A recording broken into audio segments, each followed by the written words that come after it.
শ্রীম কথিত শ্রী শ্রীরামকৃষ্ণ কথামৃত।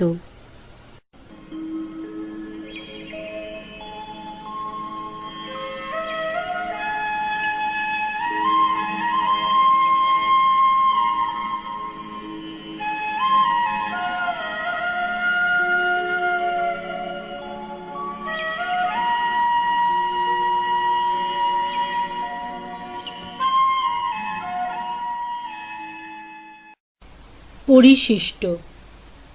ঠাকুর শ্রী রামকৃষ্ণ ভক্ত হৃদয়ে। প্রথম পরিচ্ছেদ। শ্রী রামকৃষ্ণের প্রথম মঠ ও নরেন্দ্রাদি সাধনা ও তীব্র বৈরাগ্য।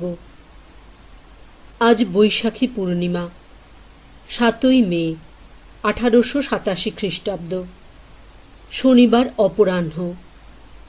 নরেন্দ্র মাস্টারের সহিত কথা কহিতেছেন। কলিকাতা গুরুপ্রসাদ চৌধুরী লেনে একটি বাড়ির নিচের ঘরে তক্তাপোষের উপর উভয়ে বসিয়া আছেন। মণি সেই ঘরে পড়াশোনা করেন। Merchant of Venice, Comus, Blackie's self culture এইসব বই পড়িতেছেন। পড়া তৈয়ার করিতেছেন। স্কুলে পড়াইতে হইবে। কয়েক মাস হইল ঠাকুর শ্রী রামকৃষ্ণ ভক্তদের অকুল পাথারে ভাসাইয়া স্বধামে চলিয়া গিয়াছেন। অবিবাহিত ও বিবাহিত ভক্তেরা ঠাকুর শ্রী রামকৃষ্ণের সেবাকালে যে স্নেহসূত্রে বাঁধা হইয়াছেন, তাহা আর ছিন্ন হইবার নহে। হঠাৎ কর্ণধারের অদর্শনে আরোহীগণ ভয় পাইয়াছেন বটে, কিন্তু সকলেই যে এক প্রাণ, পরস্পরের মুখ চাহিয়া রহিয়াছেন। এখন পরস্পরকে না দেখিলে আর তাহারা বাঁচেন না। অন্য লোকের সঙ্গে আলাপ আর ভালো লাগে না। তাহার কথা বই আর কিছু ভালো লাগে না। সকলে ভাবেন, তাকে কি আর দেখতে পাব না? তিনি তো বলে গেছেন, ব্যাকুল হয়ে ডাকলে, আন্তরিক ডাক শুনলে ঈশ্বর দেখা দেবেন। বলে গেছেন, আন্তরিক হলে তিনি শুনবেনই শুনবেন। যখন নির্জনে থাকেন, তখন সেই আনন্দময় মূর্তি মনে পড়ে। রাস্তায় চলেন উদ্দেশ্যহীন, একাকী কেঁদে কেঁদে বেড়ান। ঠাকুর তাই বুঝি মণিকে বলেছিলেন, তোমরা রাস্তায় কেঁদে কেঁদে বেড়াবে, তাই শরীর ত্যাগ করতে একটু কষ্ট হচ্ছে। কেউ ভাবছেন, কই তিনি চলে গেলেন, আমি এখনো বেঁচে রইছি। এই অনিত্য সংসারে এখনো থাকতে ইচ্ছা। নিজে মনে করলে তো শরীর ত্যাগ করতে পারি, তা কই করছি। ছোকরা ভক্তেরা কাশীপুরের বাগানে থাকিয়া রাত্রি দিন সেবা করিয়াছিলেন। তাহার অদর্শনের পর অনিচ্ছা সত্ত্বেও কলের পুত্তলিকার ন্যায় নিজের নিজের বাড়ি ফিরিয়া গেলেন। ঠাকুর কাহাকেও সন্ন্যাসীর বাহ্য চিহ্ন অর্থাৎ গেরুয়া বস্ত্র ইত্যাদি ধারণ করিতে বা গৃহীর উপাধি ত্যাগ করিতে অনুরোধ করেন নাই। তাহারা লোকের কাছে দত্ত, ঘোষ, চক্রবর্তী, ঘোষাল ইত্যাদি উপাধিযুক্ত হইয়া পরিচয় ঠাকুরের অদর্শনের পরেও কিছুদিন দিয়াছিলেন। কিন্তু ঠাকুর তাহাদের অন্তরে ত্যাগী করিয়া গিয়াছিলেন। 2-3 জনের ফিরিয়া যাইবার বাড়ি ছিল না। সুরেন্দ্র তাহাদের বলিলেন, ভাই, তোমরা আর কোথা যাবে? একটা বাসা করা যাক। তোমরাও থাকবে আর আমাদেরও জুড়াবার একটা স্থান চাই। তা না হলে সংসারে এরকম করে রাত দিন কেমন করে থাকব? সেইখানে তোমরা গিয়ে থাকো। আমি কাশীপুরের বাগানে ঠাকুরের সেবার জন্য যৎকিঞ্চিৎ দিতাম। এক্ষণে তাহাতে বাসা খরচা চলিবে। সুরেন্দ্র প্রথম 2-1 মাস টাকা 30 করিয়া দিতেন। ক্রমে যেমন মঠে অন্যান্য ভাইরা যোগ দিতে লাগিলেন, 50-60 করিয়া দিতে লাগিলেন। শেষে 100 টাকা পর্যন্ত দিতেন। বরাহনগরে যে বাড়ি লওয়া হইল, তাহার ভাড়া ও ট্যাক্স 11 টাকা।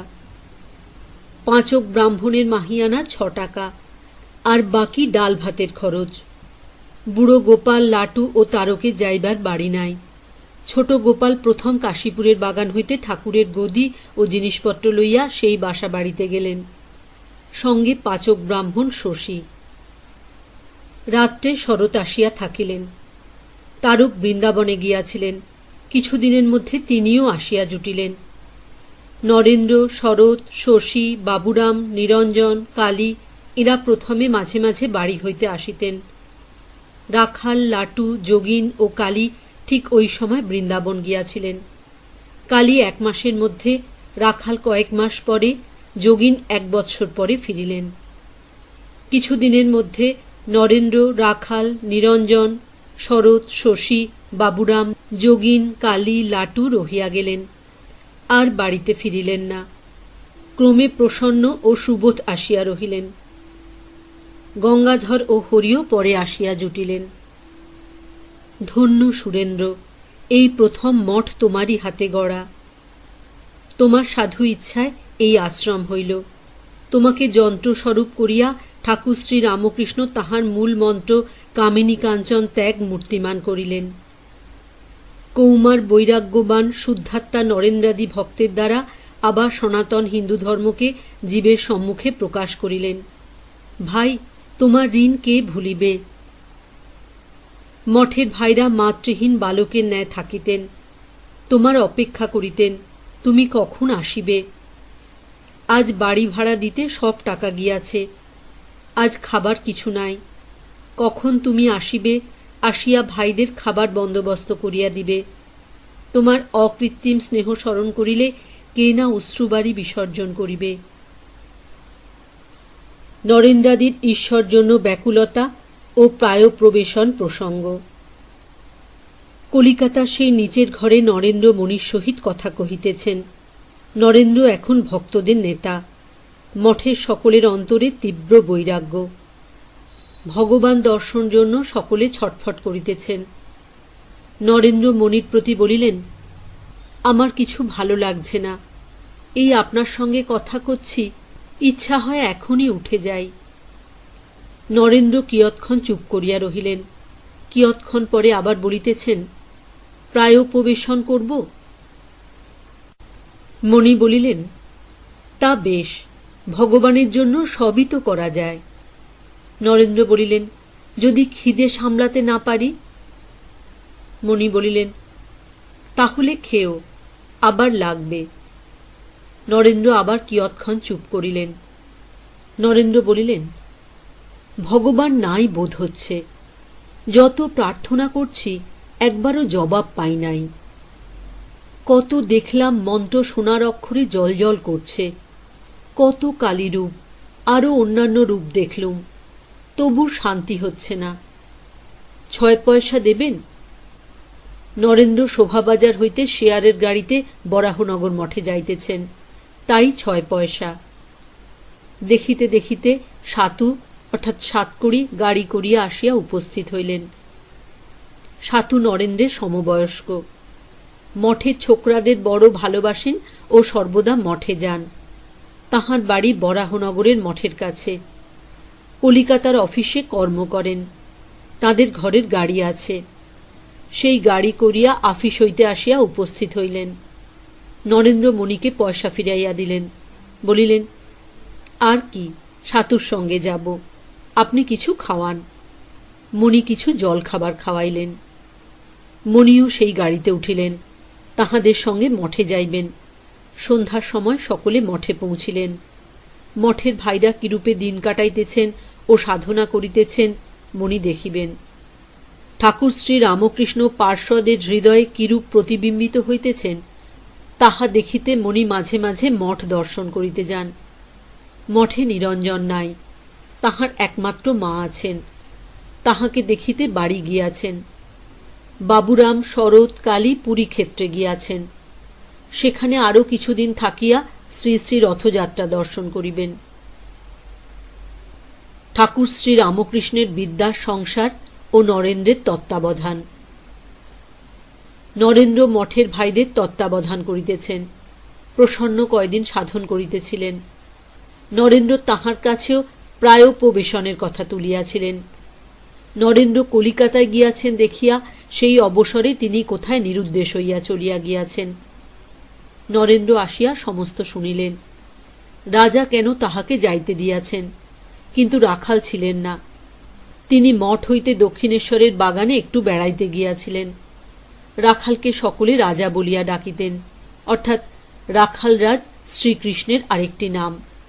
নরেন্দ্র বলিলেন, রাজা আসুক, একবার বকব, কেন তারে যেতে দিলে? হরিশের প্রতি বলিলেন, তুমি তো পা ফাঁক করে লেকচার দিচ্ছিলে, তাকে বারণ করতে পারো নাই? হরিশ অতি মৃদুস্বরে বলিলেন, তারকদা বলেছিলেন, তবু সে চলে গেল। নরেন্দ্র মাস্টারের প্রতি বলিলেন, দেখুন, আমার বিষম মুশকিল। এখানেও এক মায়ার সংসারে পড়েছি, আবার ছোঁড়াটা কোথায় গেল? রাখাল দক্ষিণেশ্বরে কালীবাড়ি হইতে ফিরিয়া আসিয়াছেন। ভবনাথ তাহাকে সঙ্গে করিয়া লইয়া গিয়াছিলেন। রাখালকে নরেন্দ্র প্রসন্নের কথা বলিলেন। প্রসন্ন নরেন্দ্রকে একখানা পত্র লিখিয়াছেন, সেই পত্র পড়া হইতেছে। পত্রে এই মর্মে লিখিয়াছেন, আমি হাঁটিয়া বৃন্দাবনে চলিলাম। এখানে থাকা আমার পক্ষে বিপদ। এখানে ভাবের পরিবর্তন হচ্ছে।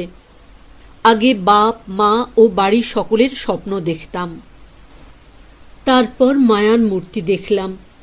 দুবার খুব কষ্ট পেয়েছি, বাড়িতে ফিরে যেতে হয়েছিল, তাই এবার দূরে যাচ্ছি। পরমহংসদেব আমায় বলেছিলেন, তোর বাড়ির ওরা সব করতে পারে, ওদের বিশ্বাস করিস না। রাখাল বলিতেছেন, সে চলে গেছে ওইসব নানা কারণে। আবার বলেছে, নরেন্দ্র প্রায় বাড়ি যায় মা ও ভাই ভগিনীদের খবর নিতে আর মোকদ্দমা করতে। ভয় হচ্ছে পাছে তার দেখা দেখি আমার বাড়ি যেতে ইচ্ছা হয়। নরেন্দ্র এই কথা শুনিয়া চুপ করিয়া রহিলেন। রাখাল তীর্থে যাইবার গল্প করিতেছেন। বলিতেছেন, এখানে থাকিয়া তো কিছু হল না। তিনি যা বলেছিলেন ভগবান দর্শন, কই হল? রাখাল শুইয়া আছেন। নিকটে ভক্তেরা কেহ শুইয়া কেহ বসিয়া আছেন। রাখাল বলিলেন, চলো নর্মদায় বেরিয়ে পড়ি। নরেন্দ্র বলিলেন, বেরিয়ে কি হবে? জ্ঞান কি হয়, তাই জ্ঞান জ্ঞান করছিস? একজন ভক্ত বলিলেন, তাহলে সংসার ত্যাগ করলে কেন? নরেন্দ্র বলিলেন, রামকে পেলাম না বলে শ্যামের সঙ্গে থাকব আর ছেলে মেয়ের বাপ হব, এমন কি কথা? এই বলিয়া নরেন্দ্র একটু উঠিয়া গেলেন। রাখাল শুইয়া আছেন। কিয়ৎক্ষণ পরে নরেন্দ্র আবার আসিয়া বসিলেন। একজন ভাই শুইয়া শুইয়া রহস্যভাবে বলিতেছেন, যেন ঈশ্বরের অদর্শনে বড় কাতর হয়েছেন। ওরে, আমায় একখানা ছুরি এনে দে রে, আর যন্ত্রণা সহ্য হয় না। নরেন্দ্র গম্ভীরভাবে বলিলেন, ওইখানেই আছে, হাত বাড়িয়ে নে। সকলের হাস্য। প্রসন্নের কথা আবার হইতে লাগিল। নরেন্দ্র বলিলেন, এখানেও মায়া, তবে আর সন্ন্যাস কেন? রাখাল বলিলেন, মুক্তি ও তাহার সাধন সেই বইখানিতে আছে। সন্ন্যাসীদের একসঙ্গে থাকা ভালো নয়। সন্ন্যাসী নগরের কথা আছে। শশী বলিলেন, আমি সন্ন্যাস ফন্যাস মানি না। আমার অগম্য স্থান নাই, এমন জায়গা নাই যেখানে আমি থাকতে না পারি। ভবনাথের কথা পড়িল। ভবনাথের স্ত্রীর সংকটাপন্ন পীড়া হইয়াছিল। নরেন্দ্র রাখালের প্রতি বলিলেন, ভবনাথের মাগটা বুঝি বেঁচেছে, তাই সে ফুর্তি করে দক্ষিণেশ্বরে বেড়াতে গিয়েছিল। কাঁকুড়গাছির বাগানের কথা হইল, রাম মন্দির করিবেন। নরেন্দ্র রাখালের প্রতি বলিলেন, রামবাবু মাস্টার মশাইকে একজন ট্রাস্টি করেছেন। মাস্টার রাখালের প্রতি বলিলেন, কই, আমি কিছু জানি না। সন্ধ্যা হইল। ঠাকুর শ্রী রামকৃষ্ণের ঘরে শশী ধূনা দিলেন। অন্যান্য ঘরে যত ঠাকুরের পট ছিল সেখানে ধূনা দিলেন ও মধুর স্বরে নাম করিতে করিতে প্রণাম করিলেন। এইবার আরতি হইতেছে। মঠের ভাইরা ও অন্যান্য ভক্তেরা সকলে করজোড়ে দাঁড়াইয়া আরতি দর্শন করিতেছেন। কাঁসর ঘণ্টা বাজিতেছে। ভক্তেরা সমস্বরে আরতির গান সেই সঙ্গে সঙ্গে গাইতেছেন।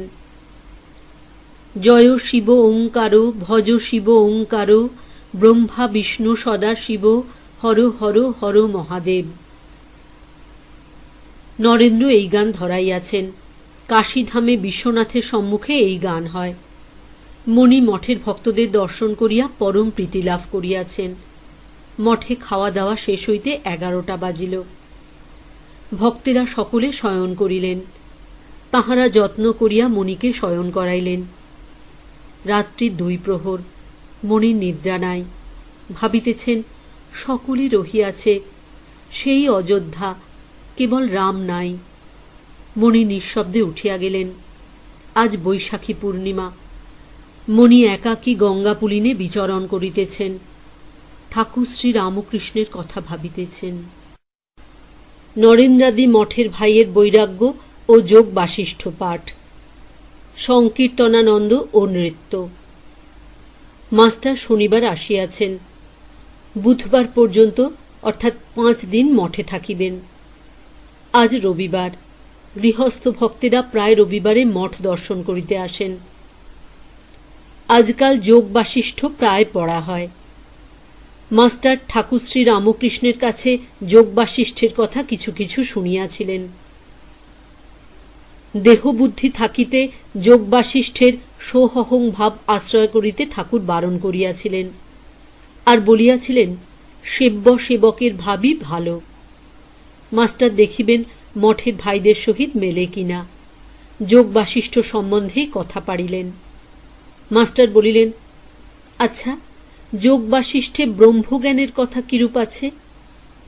রাখাল বলিলেন, ক্ষুধা, তৃষ্ণা, সুখ, দুঃখ এসব মায়া, মনের নাশই উপায়। মাস্টার বলিলেন, মনের নাশের পর যা থাকে তাই ব্রহ্ম। কেমন? রাখাল বলিলেন, হ্যাঁ।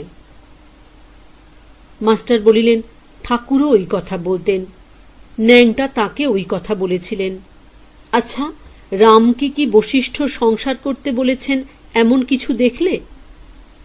রাখাল বলিলেন, কই, এ পর্যন্ত তো পাই নাই। রামকে অবতার বলেই মানছে না। এরূপ কথাবার্তা হইতেছে। এমন সময় নরেন্দ্র, তারক ও আরেকটি ভক্ত গঙ্গা তীর হইতে ফিরিয়া আসিলেন। তাহাদের কোন্নগরে বেড়াইতে যাইবার ইচ্ছা ছিল, নৌকা পাইলেন না। তাহারা আসিয়া বসিলেন। যোগ বাসিষ্ঠের কথা চলিতে লাগিল।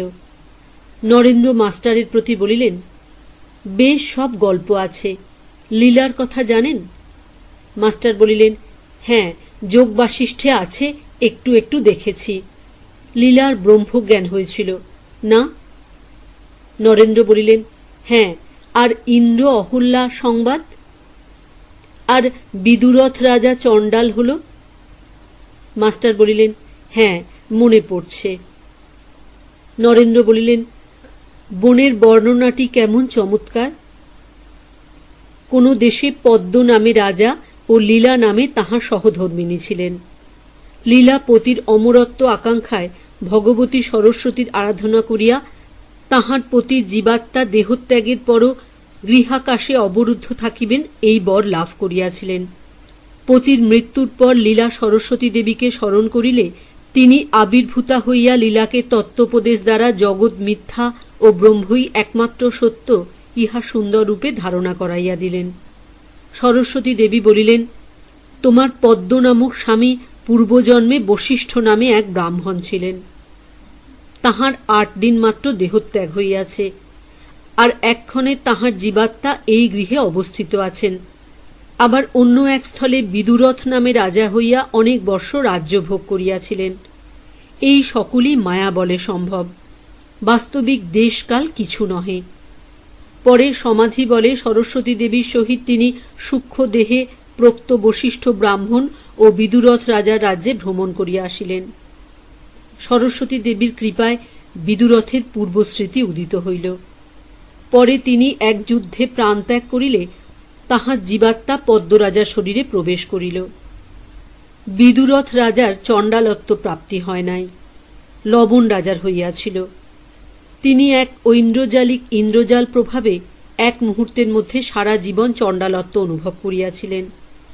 অহল্যা নামে কোন রাজার মহিষী ইন্দ্র নামক কোন যুবকের আসক্তিতে পড়িয়াছিলেন। মঠের ভাইদের প্রত্যহ গঙ্গা স্নান ও গুরু পূজা। নরেন্দ্রাদি ভক্তেরা গঙ্গা স্নান করিতে যাইতেছেন। মাস্টারও স্নান করিবেন। রৌদ্র দেখিয়া মাস্টার ছাতি লইয়াছেন। বরাহনগর নিবাসী শ্রীযুক্ত শরৎচন্দ্র সেই সঙ্গে স্নান করিতে যাইতেছেন। ইনি সদাচার নিষ্ঠ গৃহস্থ ব্রাহ্মণ যুবক, মঠে সর্বদা আসেন। কিছুদিন পূর্বে ইনি বৈরাগ্য অবলম্বন করিয়া তীর্থে তীর্থে ভ্রমণ করিয়াছেন। মাস্টার শরতের প্রতি বলিলেন, ভারী রৌদ্র। নরেন্দ্র বলিলেন, তাই বলো, ছাতিটা লই। মাস্টারের হাস্য। ভক্তেরা গামছা স্কন্ধে মঠ হইতে রাস্তা দিয়া পরামানিক ঘাটের উত্তরের ঘাটে স্নান করিতে যাইতেছেন। সকলে গেরুয়া পরা। আজ 26শে বৈশাখ, প্রচণ্ড রৌদ্র। মাস্টার নরেন্দ্রের প্রতি বলিলেন, সর্দি গরমি হবার উদ্যোগ। নরেন্দ্র বলিলেন, শরীরই আপনাদের বৈরাগ্যের প্রতিবন্ধক না, আপনার দেবেনবাবুর।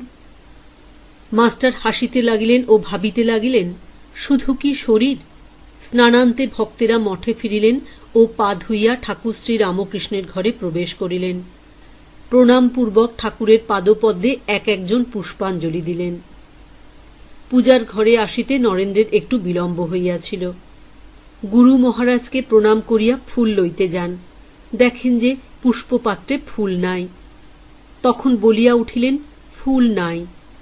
পুষ্পপাত্রে দু একটি বিল্বপত্র ছিল, তাই চন্দনে ডুবাইয়া নিবেদন করিলেন। একবার ঘণ্টা ধ্বনি করিলেন, আবার প্রণাম করিয়া দানাদের ঘরে গিয়া বসিলেন। দানাদের ঘর, ঠাকুর ঘর ও কালী তপস্বীর ঘর। মঠের ভাইরা আপনাদের দানা দৈত্য বলিতেন, ও যে ঘরে সকলে একত্র বসিতেন সেই ঘরকে দানাদের ঘর বলিতেন। যাঁরা নির্জনে ধ্যান ধারণা ও পাঠাদি করিতেন, সর্বদক্ষিণের ঘরটিতে তাঁহারাই থাকিতেন। দ্বার রুদ্ধ করিয়া কালী ওই ঘরে অধিকাংশ সময় থাকিতেন বলিয়া মঠের ভাইরা বলিতেন কালী তপস্বীর ঘর। কালী তপস্বীর ঘরের উত্তরেই ঠাকুরের ঘর, তাহার উত্তরে ঠাকুরদের নৈবেদ্যের ঘর। ওই ঘরে দাঁড়াইয়া আরতি দেখা যাইত ও ভক্তেরা আসিয়া ঠাকুর প্রণাম করিতেন। নৈবেদ্যের ঘরের উত্তরে দানাদের ঘর। ঘরটি খুব লম্বা। বাহিরের ভক্তরা আসিলে ওই ঘরেই তাহাদের অভ্যর্থনা হইত। দানাদের ঘরের উত্তরে একটি ছোট ঘর, ভাইরা পানের ঘর বলিতেন। এখানে ভক্তেরা আহার করিতেন। দানাদের ঘরের পূর্ব কোণে দালান। উৎসব হইলে ওই দালানে খাওয়া দাওয়া হইত। দালানের ঠিক উত্তরে রান্নাঘর। ঠাকুর ঘরের ও কালী তপস্বীর ঘরের পূর্বে বারান্দা। বারান্দার দক্ষিণ পশ্চিম কোণে বরাহনগরের একটি সমিতির লাইব্রেরি ঘর। এ সমস্ত ঘর দোতলার উপর। কালী তপস্বীর ঘর ও সমিতির লাইব্রেরির ঘরের মাঝখানে একতলা হইতে দোতলায় উঠিবার সিঁড়ি। ভক্তদের আহারের ঘরের উত্তর দিকে দোতলার ছাদে উঠিবার সিঁড়ি। নরেন্দ্রাদি মঠের ভাইরা ওই সিঁড়ি দিয়া সন্ধ্যার সময় মাঝে মাঝে ছাদে উঠিতেন। সেখানে উপবেশন করিয়া তাহারা ঈশ্বর সম্বন্ধে নানা বিষয় কথা কহিতেন। কখনো ঠাকুর শ্রী রামকৃষ্ণের কথা, কখনো বা শঙ্করাচার্যের, রামানুজের বা যীশুখ্রিস্টের কথা, কখনো হিন্দু দর্শনের কথা, কখনো বা ইউরোপীয় দর্শনশাস্ত্রের কথা, বেদ পুরাণতন্ত্রের কথা। দানাদের ঘরে বসিয়া নরেন্দ্র তাহার দেবদুর্লভ কণ্ঠে ভগবানের নাম গুণগান করেন। শরৎ অন্যান্য ভাইদের গান শিখাইতেন, কালী বাজনা শিখিতেন। ওই ঘরে নরেন্দ্র ভাইদের সঙ্গে কতবার হরিনাম সংকীর্তনে আনন্দ করিতেন ও আনন্দে একসঙ্গে নৃত্য করিতেন। নরেন্দ্র ও ধর্মপ্রচার, ধ্যানযোগ ও কর্মযোগ। নরেন্দ্র দানাদের ঘরে বসিয়া আছেন। ভক্তেরা বসিয়া আছেন, চুনিলাল মাস্টার ও মঠের ভাইরা। ধর্মপ্রচারের কথা পড়িল। মাস্টার নরেন্দ্রের প্রতি বলিলেন, বিদ্যাসাগর বলেন, আমি বেদ খাবার ভয়ে ঈশ্বরের কথা কারুকে বলি না। নরেন্দ্র বলিলেন, বেদ খাবার ভয়? মাস্টার বলিলেন, বিদ্যাসাগর বলেন, মনে করো মরবার পর আমরা সকলে ঈশ্বরের কাছে গেলুম। মনে করো কেশব সেনকে যমদূতেরা ঈশ্বরের কাছে নিয়ে গেল। কেশব সেন অবশ্য সংসারে পাপ টাপ করেছে। যখন প্রমাণ হল তখন ঈশ্বর হয়তো বলবেন, ওকে 25 বেত মারো। তারপর মনে করো আমাকে নিয়ে গেল। আমি হয়তো কেশব সেনের সমাজে যাই, অনেক অন্যায় করেছি, তার জন্য বেতের হুকুম হল। তখন আমি হয়তো বললাম, কেশব সেন আমাকে ঐরূপ বুঝিয়েছিলেন। তাই এইরূপ কাজ করেছি। তখন ঈশ্বর আবার দূতদের হয়তো বলবেন, কেশব সেনকে আবার নিয়ে আয়। এলে পর হয়তো তাকে বলবেন, তুই একে উপদেশ দিছিলি? তুই নিজে ঈশ্বরের বিষয়ে কিছু জানিস না, আবার পরকে উপদেশ দিছিলি? ওরে কে আছিস, একে আর 25 বেদ দে। সকলের হাস্য। তাই বিদ্যাসাগর বলেন, নিজেই সামলাতে পারি না, আবার পরের জন্য বেদ খাওয়া। সকলের হাস্য।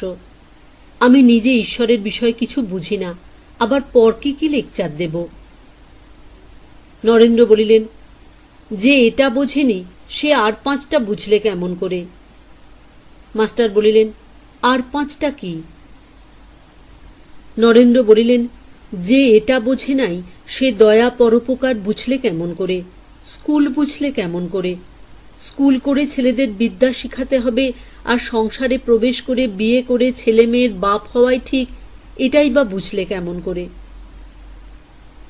যে একটা ঠিক বোঝে সে সব বোঝে। মাস্টার স্বগত বলিলেন, ঠাকুর বলতেন বটে, যে ঈশ্বরকে জেনেছে সে সব বোঝে। আর সংসার করা, স্কুল করা সম্বন্ধে বিদ্যাসাগরকে বলেছিলেন যে এসব রজগুণে হয়। বিদ্যাসাগরের দয়া আছে বলে বলেছিলেন, এ রজগুণের সত্য, এ রজগুণের দোষ নাই। খাওয়া দাওয়ার পর মঠের ভাইরা বিশ্রাম করিতেছেন। মণি ও চুনিলাল নৈবেদ্যের ঘরের পূর্ব দিকে যে অন্দরমহলের সিঁড়ি আছে তাহা চাতালের উপর বসিয়া গল্প করিতেছেন। চুনিলাল বলিতেছেন, কি প্রকারে ঠাকুরের সহিত দক্ষিণেশ্বরে তাহার প্রথম দর্শন হইল। সংসার ভালো লাগে নাই বলিয়া তিনি একবার বাহিরে চলিয়া গিয়াছিলেন ও তীর্থে ভ্রমণ করিয়াছিলেন, সেই সব গল্প করিতেছেন। কিয়ৎক্ষণ পরে নরেন্দ্র আসিয়া কাছে বসিলেন। যোগ বাশিষ্ঠের কথা হইতে লাগিল। নরেন্দ্র মণির প্রতি বলিলেন, আর বিদুরথে চণ্ডাল হওয়া? মণি বলিলেন, কি লবণের কথা বলছ? নরেন্দ্র বলিলেন, ও, আপনি পড়েছেন? মণি বলিলেন, হ্যাঁ, একটু পড়েছি। নরেন্দ্র বলিলেন, কি এখানকার বই পড়েছেন? মণি বলিলেন, না, বাড়িতে একটু পড়েছিলাম। নরেন্দ্র ছোট গোপালকে তামাক আনিতে বলিতেছেন। ছোট গোপাল একটু ধ্যান করিতেছিলেন। নরেন্দ্র গোপালের প্রতি বলিলেন, ওরে তামাক সাজ, ধ্যান কিরে? আগে ঠাকুর ও সাধু সেবা করে প্রিপারেশন কর, তারপর ধ্যান। আগে কর্ম, তারপর ধ্যান। সকলের হাস্য। মঠের বাড়ির পশ্চিমে সংলগ্ন অনেকটা জমি আছে, সেখানে অনেকগুলি গাছপালা আছে। মাস্টার গাছতলায় একাকী বসিয়া আছেন। এমন সময় প্রসন্ন আসিয়া উপস্থিত। বেলা 3টা হইবে। মাস্টার বলিলেন, এ কয়দিন কোথায় গিয়েছিলে? তোমার জন্য সকলে ভাবিত হয়েছে। ওদের সঙ্গে দেখা হয়েছে? কখন এলে? প্রসন্ন বলিলেন, এই এলাম, এসে দেখা করেছি। মাস্টার বলিলেন, তুমি বৃন্দাবনে চললুম বলে চিঠি লিখেছ। আমরা মহা ভাবিত। কত দূর গিয়েছিলে? প্রসন্ন বলিলেন, কোন্নগর পর্যন্ত গিয়েছিলাম। উভয়ের হাস্য। মাস্টার বলিলেন, বসো, একটু গল্প বলো শুনি। প্রথমে কোথায় গিয়েছিলে? প্রসন্ন বলিলেন, দক্ষিণেশ্বরের কালীবাড়িতে, সেখানে এক রাত্রি ছিলাম। মাস্টার সহাস্যে বলিলেন, হাজরা মহাশয়ের এখন কি ভাব? প্রসন্ন বলিলেন, হাজরা বলে, আমাকে কি ঠাওরাও? উভয়ের হাস্য। মাস্টার সহাস্যে বলিলেন, তুমি কি বললে? প্রসন্ন বলিলেন, আমি চুপ করে রইলাম। মাস্টার বলিলেন, তারপর? প্রসন্ন বলিলেন, আবার বলে, আমার জন্য তামাক এনেছ? উভয়ের হাস্য। খাটিয়ে নিতে চায়। হাস্য। মাস্টার বলিলেন, তারপর কোথায় গেলে? প্রসন্ন বলিলেন, ক্রমে কোন্নগরে গেলাম। একটা জায়গায় রাত্রে পড়েছিলাম, আরো চলে যাব ভাবলাম। পশ্চিমে রেল ভাড়ার জন্য ভদ্রলোকদের জিজ্ঞাসা করলাম যে এখানে পাওয়া যেতে পারে কিনা। মাস্টার বলিলেন, তারা কি বললে? প্রসন্ন বলিলেন, বলে টাকাটা শিকেটা পেতে পারো, অত রেল ভাড়া কে দিবে? উভয়ের হাস্য। মাস্টার বলিলেন, সঙ্গে কি ছিল? প্রসন্ন বলিলেন, এক আধখানা কাপড়, পরমহংসদেবের ছবি ছিল, ছবি কারুকে দেখাই নাই। পিতা পুত্র সংবাদ। আগে মা বাপ না আগে ঈশ্বর? শ্রীযুক্ত শশীর বাবা আসিয়াছেন। বাবা মঠ থেকে ছেলেকে লইয়া যাইবেন। ঠাকুর শ্রী রামকৃষ্ণের অসুখের সময় প্রায় 9 মাস ধরিয়া অনন্যচিত্ত হইয়া শশী তাঁহার সেবা করিয়াছিলেন। ইনি কলেজে বিএ পর্যন্ত পড়িয়াছিলেন। এন্ট্রান্সে জলপানি পাইয়াছিলেন। বাপ দরিদ্র ব্রাহ্মণ, কিন্তু সাধক ও নিষ্ঠাবান।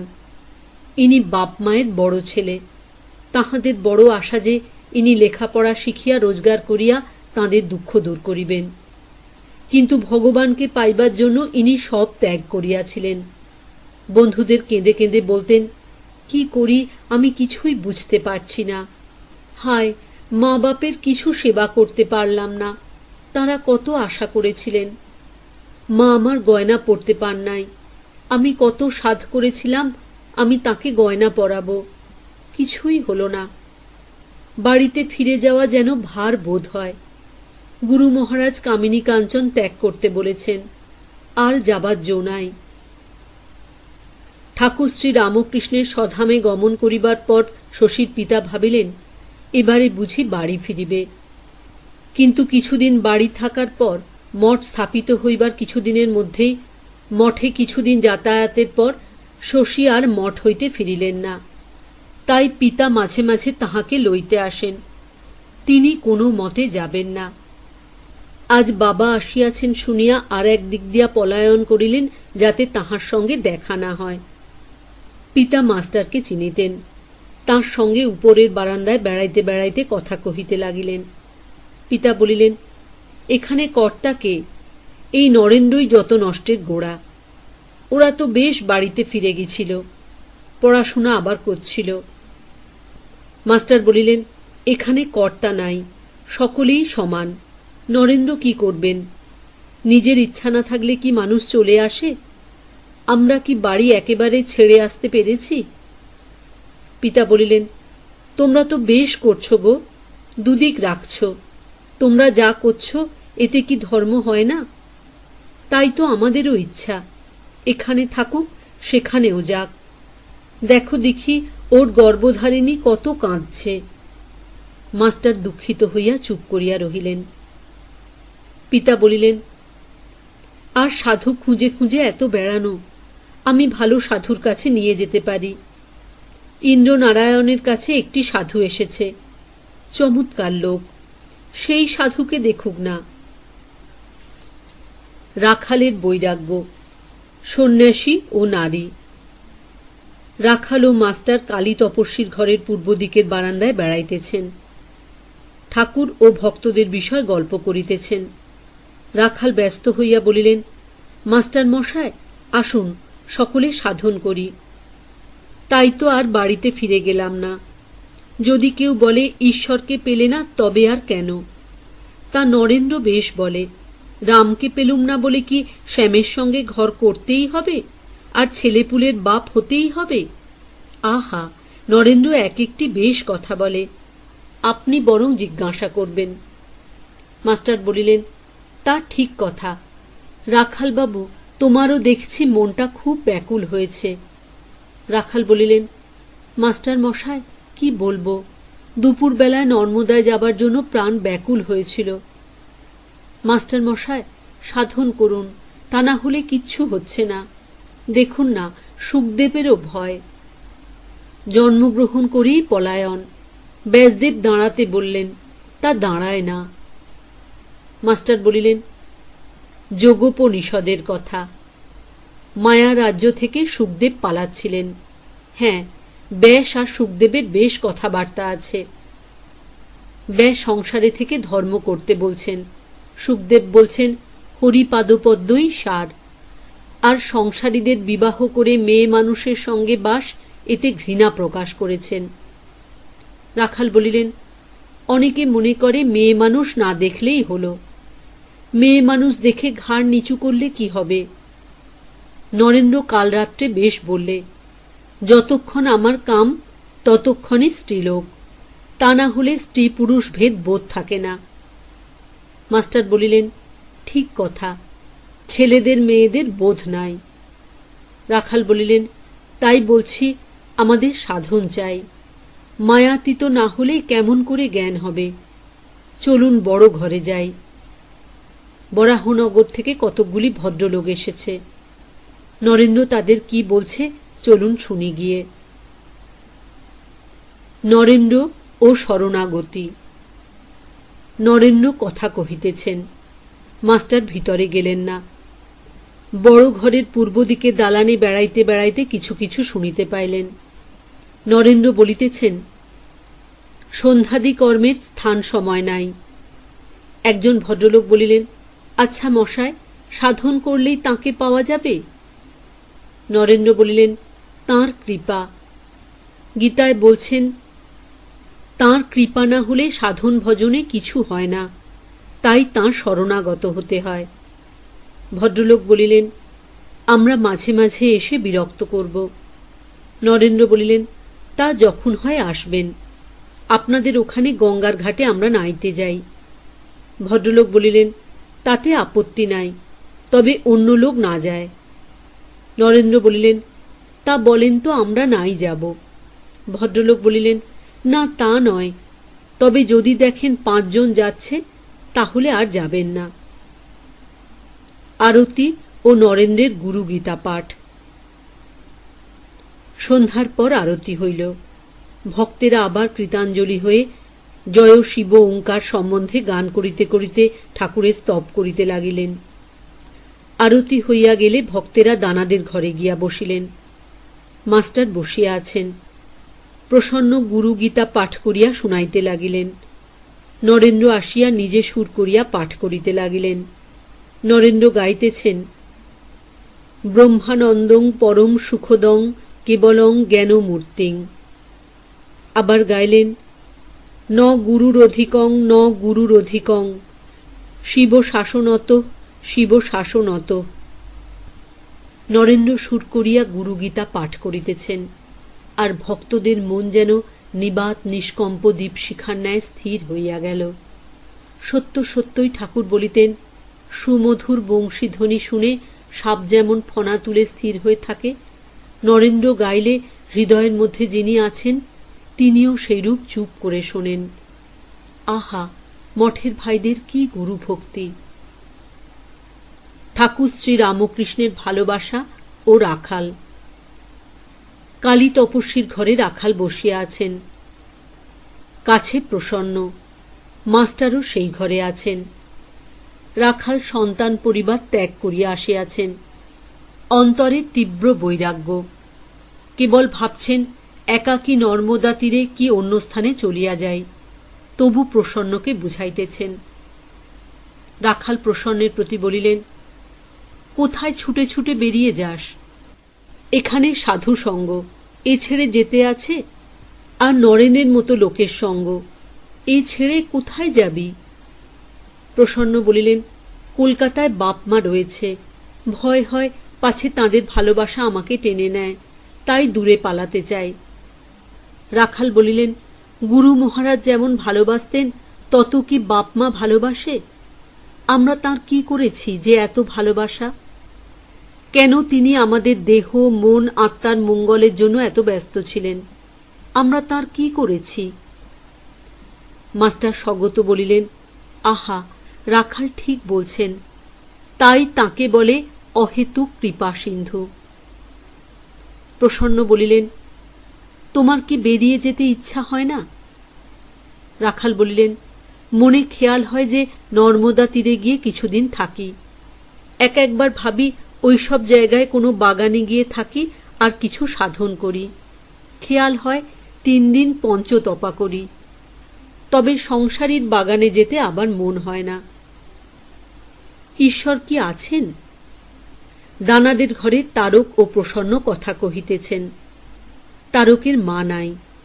পিতা রাখালের পিতার ন্যায় দ্বিতীয় সংসার করিয়াছেন। তারকও বিবাহ করিয়াছিলেন, কিন্তু পত্নী বিয়োগ হইয়াছে। মঠই তারকের এখন বাড়ি। তারকও প্রসন্নকে বুঝাইতেছেন।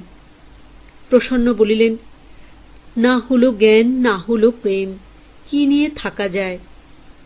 তারক বলিলেন, জ্ঞান হওয়া শক্ত বটে, কিন্তু প্রেম হল না কেমন করে? প্রসন্ন বলিলেন, কাঁদতে পারলুম না, তবে প্রেম হবে কেমন করে? আর এতদিনে কি বা হল? তারক বলিলেন, কেন, পরমহংস মশাইকে তো দেখেছ, আর জ্ঞানই বা হবে না কেন? প্রসন্ন বলিলেন, কি জ্ঞান হবে? জ্ঞান মানে তো জানা। কি জানবে? ভগবান আছেন কিনা তারই ঠিক নাই।